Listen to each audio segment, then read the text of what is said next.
രാജകുമാരിയിൽ പുതിയ ഹൈമാസ്റ്റ് ലൈറ്റിന്റെ switch on കർമ്മം നടന്നു. എം പി ഫണ്ടിൽ നിന്നും അനുവദിച്ച ഹൈമാസ്റ്റ് ലൈറ്റിന്റെ സ്വിച്ച് ഓൺ കർമ്മം Idukki M P advocate Dean Kuriakose നിർവഹിച്ചു.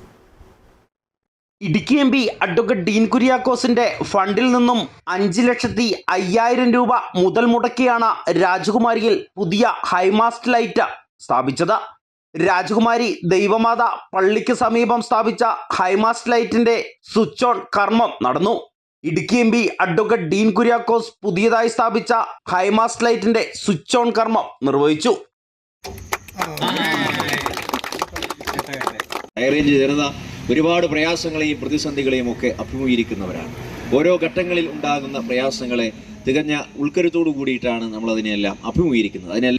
ഇടവക വികാരി ജനറൽ മോൺസിമോർ എബ്രഹാം പുറിയാറ്റ്, രാജകുമാരി ഗ്രാമപഞ്ചായത്ത് അംഗം ഡെയ്സി, രാജകുമാരി സർവീസ് സഹകരണ bank president boss P Mathew, Congress രാജകുമാരി മണ്ഡലം പ്രസിഡന്റ് റോയ് ചാത്തനാട്ട്, സാജോ പന്തത്തല തുടങ്ങി നിരവധി ആളുകൾ സംസാരിച്ചു. ന്യൂസ് ബ്യൂറോ, രാജകുമാരി.